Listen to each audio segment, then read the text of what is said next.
మహాగణాధిపతయే నమః. ఓం గురుభ్యో నమః. ఓం శ్రీమాత్రే నమః. పరమేశ్వర స్వరూపమైనటువంటి జ్యోతిష, వాస్తు మరియు ఇతర అనేకమైనటువంటి శాస్త్రములను మనకు అందించినటువంటి మహర్షులకి నమస్కారం. హయగ్రీవ హయగ్రీవ హయగ్రీవేతియో వదేత్ తస్య నిస్సరతే వాణి జన్మకన్యా ప్రవాహవత్. అరుణాం కరుణాతరంగితాక్షీం ధృతపాశాంకుశపుష్పబాణచాపాం అనిమాదిభిరావృతాం మయూకైః అహమిత్యేవ విభావయే భవానీం. శ్రీమాత్రే నమః. ప్రేక్షకులకి ఆ లలితాంబిక అమ్మవారి యొక్క అనుగ్రహం పరిపూర్ణంగా కలగాలని మనస్ఫూర్తిగా కోరుకుంటూ మనం ఈరోజు కొన్ని వాస్తుకు సంబంధించినటువంటి టిప్స్, ఏ దిశ ఎలా ఉంటే ఏ రకంగా మీకు అభివృద్ధి ఉంటుంది, అదేవిధంగా ఇంట్లో పెట్టుకునే వస్తువుల్లో కూడా ఎటువంటి జాగ్రత్తలు తీసుకోవాలి అనేటువంటి విషయాలు చెప్తుంది నేనైనప్పటికీ కూడా చెప్పేసిన సాక్షాత్ లలిత అమ్మవారిగా భావిస్తూ ఒక్కొక్క దిశ గురించి చాలా క్లియర్గా మనం ఈరోజు తెలుసుకుందాం. అదేవిధంగా కొంతమందికి జనరల్గా అసలు ఏం పాటించాలి వాస్తు విషయంలో అనేటువంటిది కూడా నేను మీకు వీడియో ఎండింగ్లో చెప్తాను. వీడియో ఎండింగ్ వరకు చూడండి. చాలామందికి ఈ యొక్క వృత్తి సంబంధించినటువంటి విషయంలో ఇబ్బంది ఉంటుంది. అంటే చూడండి, వాళ్ళ జన్మజాతకంలో కనుక దశమ స్థానము, 6వ స్థానము, 2వ స్థానము ఈ మూడు కనుక పాడైనట్లయితే, దశమ స్థానం కంప్లీట్గా పాడైతే అసలు వృత్తిలో నిలకడ అనేటువంటిది ఉండదు. 6వ స్థానం పాడైతే డైలీ లైఫ్లో ఉండేటువంటి వృత్తి సంబంధించిన విషయంలో ఎఫెక్ట్ చూపిస్తుంది. ఇక 2వ స్థానం కనుక పాడైతే ధన సంబంధించిన విషయంలో, అంటే వృత్తి ద్వారా వచ్చేటువంటి ధన సంబంధించిన విషయంలో ఇబ్బంది ఉంటుంది. ఇది జ్యోతిష్ శాస్త్రపరంగా అయితే. మరి వాస్తుపరంగా ఏమిటి? దక్షిణము, దాన్ని ఇంగ్లీష్లో సౌత్ అంటారు. ఈ సౌత్ సైడ్ గనక ఎవరికైనా దోషం ఏర్పడింది అంటే, అంటే దోషం అంటే ఎలా ఏర్పడుతుంది? ఇక్కడ చాలామంది కన్ఫ్యూజన్ ఇది. దక్షిణం విపరీతంగా పెరిగినా లేదా బాగా తగ్గినా మీకు ఏమవుతుందంటే, దీని యొక్క ఎఫెక్ట్ బాగా పెరిగిందనుకోండి, వృత్తిలో బాగా స్ట్రెస్ ఎక్కువగా ఉంటుంది వాళ్ళకి. ఎందుకు? కుజ సంబంధించినటువంటిది పెరిగిపోయింది. కుజుడు సహజంగానే జన్మజాతకంలో కూడా మీకు గనక దాని ప్రభావం చూపిస్తున్నాడంటే స్ట్రెస్ని ఎక్కువగా ఇస్తూ ఉంటాడు. అదే కుజుడు కనుక మంచి పొజిషన్లో ఉన్నాడు అనుకోండి, సహజంగా అందుకే చూడండి మనకి మకరంలో కుజుడు ఉచ్చస్థితిలోకి వెళ్తాడు, కర్కాటకంలో నీచంలో ఉంటాడు. మనకి మహర్షులు కూడా చాలా గొప్పగా చెప్పారు దాని గురించి. 4వ స్థానంలో ఎందుకండి నీచము, దశమ స్థానంలో ఎందుకండి ఉచ్చ అంటే, సహజ లగ్నాధిపతి కుజుడు. సహజంగా న్యాచురల్ లగ్నం, న్యాచురల్ ఫస్ట్ రాశి యొక్క అధిపతి ఎవరంటే కుజుడు. ఆయన దశమంలో అంటే ఒక జీవుడు, ఒక పురుషుడు కనుక వృత్తి బాగుంది అంటే ఇక్కడ ఎగ్జాల్టెడ్. అదే కనుక ఏ వృత్తి లేకుండా ఖాళీగా ఉంటున్నాడంటే నీచ స్థానం, నీచం పొందడం. అది అందులో ఉన్నటువంటి రహస్యం. అదేవిధంగా మనకి ఈ యొక్క వాస్తులో కూడా దక్షిణ భాగం ఏదైతే ఉందో తెలియక చాలామంది ఎక్కువ పెంచుతూ ఉంటారు. దక్షిణం ఎక్కువ పెంచవచ్చు అనుకోని కాదు, దక్షిణం ఈ తక్కువగా ఉండాలి. అలాగే తెలియక కొంతమంది దక్షిణం మధ్యలో పెడుతూ ఉంటారు తీసుకెళ్ళి బాత్రూములు. అసలు దక్షిణం మధ్యలో బాత్రూమ్స్ పెట్టమని చెప్పలేదు. దక్షిణే సయంతత అనేటువంటిది ఉంది శాస్త్రంలో ఉన్నటువంటి శ్లోకం ఏమిటి. అంతేగాని దక్షిణంలో నువ్వు పురుషత్వయాగ మందిరం పెట్టుకోండి అని ఎక్కడ శ్లోకం లేదు. కాబట్టి దక్షిణంలో ఒకవేళ తెలుసో తెలియకో బాత్రూమ్ పెట్టాం. కొంతమందికి ఏమవుతుందంటే కొన్నిసార్లు ఇలాంటి కన్ఫ్యూజన్స్ ఏర్పడుతుంటాయి. ఏమండి మా చుట్టాల ఇంట్లో దక్షిణంలో ఉంది, వాళ్ళకి ఎటువంటి వృత్తి ఇబ్బంది లేదు, కానీ నాకెందుకో దక్షిణంలో పెడితే ఇబ్బంది వచ్చింది అంటాడు. కానీ అక్కడ అర్థం ఏమిటంటే, మీరు ఇక్కడ ఈరోజు నేను మీకు ఇది చూపిస్తున్నాను. మీరు కనుక ఇలా చూసినట్లయితే, ఇలా మనం ఒక ప్లాన్ గీసుకున్నాక ఈ రకంగా ఒక ప్లాన్ గీసుకున్నాం అనుకోండి, ఇలా ప్లాన్ వేసిన తర్వాత ఇలా చక్రాన్ని అప్లై చేసినప్పుడు ఏమవుతుందంటే ఇది టిల్ట్ అవుతుంది అటు కానీ ఇటు కానీ. అప్పుడు ఇలా టిల్ట్ అయినప్పుడు ఏమవుతుంటుందంటే ఒక్కొక్కసారి దక్షిణం అనుకుంది దక్షిణ నైరుతిలోకి వెళ్తుంది. అప్పుడు వాళ్ళు దక్షిణ నైరుతిలో పెట్టారు కానీ వాళ్ళకి తెలియదు దక్షిణంలో పెట్టామనుకుంటారు. ఇక్కడే వాస్తు విషయంలో ఎందుకు మనకి అనేకమైన సందేహాలు ఎందుకు అవుతున్నాయంటే, మనం అనుకుంటాం దక్షిణం అని, కానీ ఒక్కోసారి దక్షిణ నైరుతి అవుతుంది, అది రైట్ అయిపోతుంది. సరే వీళ్ళు ఇక్కడ పెట్టారు కదా అని వీళ్ళు తీసుకెళ్ళి ఇంకో దగ్గర ఇల్లు కట్టినప్పుడు సేమ్ డైమెన్షన్లో అక్కడ కడతారు. కానీ డైమెన్షన్స్ సేమ్ అయినప్పటికీ కూడా మీకు ఎప్పుడైతే టిల్ట్ అవుతుందో ఆ టిల్ట్ను బట్టి మీకు అక్కడ పదం మారిపోతుంది. ఇక్కడ గృహక్షత్ మరియు యమ అనేటువంటి పదాలు ఉంటాయి అక్కడ. దానివల్ల ఏమిటంటే అవి ఇచ్చేటువంటి ఫలితాలు ఏమిటి? ఉద్యోగ సంబంధించిన విషయంలో ఎదుగుదల, ఉద్యోగంలో ఒక స్థితికి వెళ్ళడము. తెలుసో తెలియక అక్కడ బాత్రూమ్ పెట్టాము లేదా విపరీతంగా పెంచేసాము, అసలు కంప్లీట్గా అక్కడ వేయకూడని రంగులు వేసాము, నీలం రంగు ఇలాంటివి వేసాము, నీటికి సంబంధించిన రంగులు అంటే జలతత్వ సంబంధించిన రంగులు వేసాము, అప్పుడు ఏమైపోతుంది, అది ముందుకు కదలదు. అదేవిధంగా కొంతమంది తెలియక దక్షిణంలో జలతత్వం కాదు కదండి, భూతత్వం వేసామనుకుంటారు. కానీ భూతత్వం కూడా ఎక్కువ మంచిది కాదు. అంటే ఎక్కువ బరువులు పెట్టేయడం కూడా దక్షిణానికి మంచిది కాదు. కొంతవరకు దాన్ని ప్రెజర్ ఇస్తూ ఉంటుంది. దక్షిణంలో వీలైనంత మటుకు మొక్కలు పెంచుకోవాలి. దక్షిణంలో వీలైనంత మటుకు మనకి శయాసౌఖ్యం అంటే దక్షిణే శయంతత అంటే దక్షిణం వైపు తలబెట్టి పడుకోమని చెప్పారు. దక్షిణంలో మీకు బెడ్రూమ్ కట్టుకోవచ్చు అని చెప్పారు శాస్త్రంలో. కాబట్టి ఇవి చేయాలి. ఇక్కడ మరొక విషయం ఏంటంటే, ఎవరికైనా దక్షిణం బాగోలేదు, ఏమండి అక్కడ ఒక బాత్రూమ్ పెట్టేసాము, కానీ ఇప్పుడు ఏమిటి, దాన్ని కూల్చేయాల్సిన అవసరం లేదు. ఎందుకంటే అక్కడ కూల్చేస్తాం, మరి ఇంకెక్కడ కట్టుకుంటాం. అపార్ట్మెంటు ఇప్పుడు అదే ఇండివిజువల్ హౌస్ అనుకోండి, సరే అక్కడ తీసేసి ఇంకో దగ్గర ఎక్కడో నిర్మించుకోగలుగుతాం, మనకు స్వాతంత్రం ఉంటుంది. కానీ అపార్ట్మెంట్లో అలా స్వాతంత్రం ఉండదు.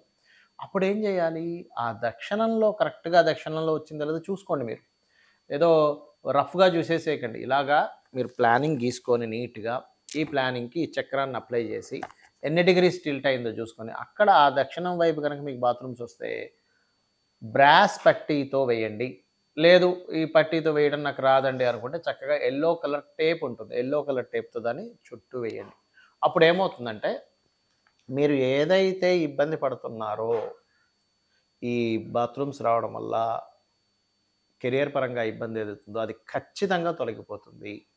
ఇక్కడ కొన్ని జనరల్ విషయాలు ఉంటాయి, అందరికీ తెలియాల్సిన విషయాలు, కొన్ని జనరల్ విషయాలు చెప్తాను, గుర్తుపెట్టుకోండి. మనం ఏదైనా ఇంటికి వెళ్తున్నాము అంటే ఫస్ట్ మీరు చెక్ చేసుకోవాల్సింది పాయింట్ నెంబర్ 1, మీ పేరులో ఉండేటువంటి మొదటి అక్షరాన్ని, ఇంటి డైరెక్షన్ని వర్గు క్యాలిక్యులేషన్ చేయాలి. వర్గు నిర్ధారణ అంటారు దీన్ని. ఆ వర్గు రీత్యా అది రెంటల్ హౌస్ అయినా ఓన్ హౌస్ అయినా మీరు తీసుకునేట్టు లేదా ఖాళీ స్థలం అయినా మీ పేరుకి వర్గు అంటే అన్ని డైరెక్షన్స్ మంచివే, all directions is good as మన వాస్తుపరంగా. కానీ మీకేది పనికి వస్తుంది, ఎలా అంటే చూడండి, ఇప్పుడు మనకి బట్టల షాప్కి వెళ్తాం, రకరకాల సైజెస్ ఉంటాయి, అన్నీ మంచి చొక్కాలే, అన్నీ మంచి ప్యాంట్లే, కానీ మీకు సరిపోయే ప్యాంటు, మీకు సరిపోయే చొక్కా వేసుకుంటారు, మీకు సరిపోయే చెప్పులు వేసుకుంటారు. అంతేగాని మీకు 8వ నెంబర్ అయితే 9వ నెంబరో 10వ నెంబరో వేసుకోం, ఎందుకు, అది మీకు సెట్ కాదు. అట్లాగే బ్లడ్ గ్రూప్స్ కూడా అంతే. ఎలాగా, మీది ఎగ్జాంపుల్ బి పాజిటివ్, మీరు ఓ నెగిటివ్, ఇంకో ఏదో బ్లడ్ గ్రూప్ వేసి అన్నీ రెడ్గానే ఉన్నాయి కదా అంటే కాదు. మీకు ఏది సెట్ అవుతుందో అది. అలాగే వర్క్ పరంగా కూడా మీకు ఏ డైరెక్షన్ గుడ్, కొంతమందికి సౌత్ పనికి వస్తుంది, కొంతమందికి వెస్ట్ పనికి వస్తుంది, కొంతమంది నార్త్ పనికి వస్తుంది, కొంతమందికి నార్త్ ఈస్ట్ పనికి వస్తుంది, కొంతమందికి ఈస్ట్ పనికి వస్తుంది. ఎవరికి ఏది పనికి వస్తుంది, దాంతోపాటు మీతో పాటు మీ పిల్లలకు కూడా ఏది పనికి వస్తుందో రెండు కలిపి తీసుకున్నప్పుడు మీతో పాటు మీ తర్వాత వంశానికి కూడా పనికి వస్తుంది. Point number 1. రెండవది, ఒకటి గుర్తుపెట్టుకోండి, చాలామంది ఏమంటుంటారంటే, ఏమండి మేము గృహం కట్టుకున్నాక బాగుందండి అంటారు, కొంతమంది మేము గృహం కొనుక్కున్న నుంచి డౌన్ఫాల్ అయ్యామంటారు. దీనికి 2 కారణాలు ముఖ్యంగా. ఒకటి, మీ జన్మజాతకంలో మీ పేరు మీద గృహయోగం ఉండదు. అలాంటప్పుడు మీ జీవిత భాగస్వామి పేరు మీద, మీ పిల్లల పేర్ల మీద కొనండి, లేదా మీ తల్లిదండ్రుల పేర్ల మీద కొనండి. మీ పేరు మీద పొరపాటును కూడా కొనకండి, అప్పుడు డౌన్ఫాల్ అవుతుంది. మూడోది ఏమిటంటే, ఇక్కడ మరొక విషయం ఏంటంటే, కొన్నిసార్లు మీకు గృహయోగం నడవని సమయంలో బలవంతంగా కొంటాం, ఎవరో ఫ్రెండ్స్ కొంటున్నారనో, వాళ్ళు కొంటున్నారో, వీళ్ళు కొంటున్నారనో, అది కూడా ప్రాబ్లం అవుతుంది. ఇంకోటి, ప్రెగ్నెన్సీ లేడీ ఇంట్లో ఉన్నప్పుడు గృహప్రవేశం చేయకూడదు, గృహం కొనకూడదని శాస్త్రం. ఎందుకంటే 4వ స్థానం యాక్టివ్ అయితే పుట్టే పిల్లల మీద దాని ఎఫెక్ట్ పడుతుంది. కాబట్టి ఈ యొక్క జాగ్రత్త ఖచ్చితంగా తీసుకోండి. అందుకే పూర్వకాలంలో వివాహం జరిగి సంతానం కలిగిన తర్వాత గృహం కట్టుకునేవారు. ఇప్పుడంతా రివర్స్ అయిపోయింది, ముందే గృహం కొనేసుకుంటున్నాడు, తర్వాత వివాహం చేసుకున్న తర్వాత సంతానం కొంటున్నాడు. అంటే ఇక్కడ ఏంటి, ప్రెగ్నెన్సీతో ఉన్నప్పుడు మాత్రం పొరపాటును కూడా కొనకండి, గృహప్రవేశాలు చేయకండి, గృహ ఆరంభాలు చేయకండి దయచేసి. అలా ఒకవేళ మీరు తప్పనిసరి కొనాల్సి వస్తే ఆ యొక్క కుటుంబాన్ని వేరే ఇంట్లో ఉంచి అక్కడ మీరుంటూ ఇక్కడి నుంచి ఈ ఆపరేషన్ చేయాలి తప్పనిసరి అయితే అని చెప్తుంది శాస్త్రం. అలాగే మరొక విషయం ఏంటంటే, ఒకటి, మీరు స్థలం తీసుకునేటప్పుడు కూడా స్థలం తీసుకున్న తర్వాత మీకు వర్గురీత్యా ఏ గేట్ అయితే బాగుంటుందో ఆ గేట్ మీరు పెట్టుకోవాలి, గుర్తుపెట్టుకోండి, అంటే డైరెక్షన్ పరంగా.